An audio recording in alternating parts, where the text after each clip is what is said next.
I have fond memories of the PS2. This in turn because it was the first home console we owned.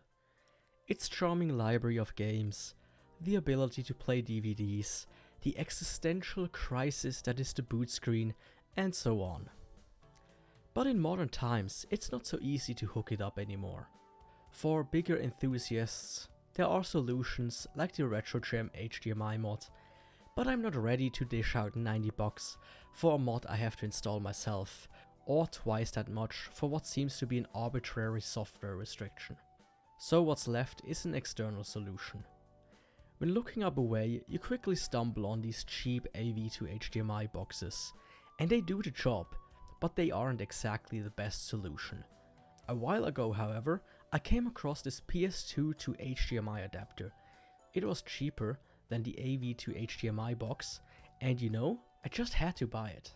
I now finally sat down to compare the two, and additionally tried to see if the mClassic would add anything to it. The AV2HDMI box is quite blurry, but has the side effect of hiding some of the pixelation. However, I can see smaller text not being legible. Another problem is artifacting. This is especially noticeable during stiller images. With the mClassic, I don't really see any improvements. On the contrary, the mClassic can't seem to handle the signal and makes the entire image look more muted.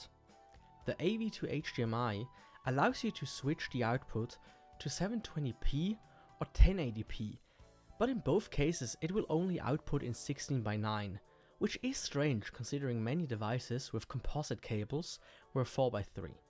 This itself wouldn't be a deal breaker and is something you can live with. However, during editing I noticed one huge flaw: the video is lagging behind. The big problem is that it's really hard to react to something that has already happened, but let me show you how bad it is.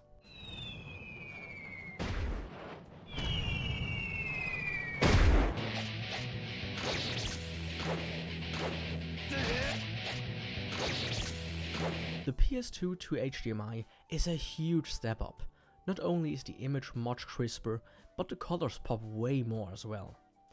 I do believe though that this device either just outputs the native resolution or either 720 or 1080p, which is sadly not integer scaled. I also tried out the mClassic with this device, but it seems to have no to very little effect.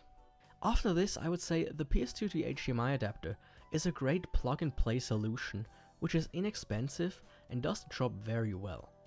I will now leave you with the remaining comparisons for SSX3, Guilty Gear X and Gran Turismo 4.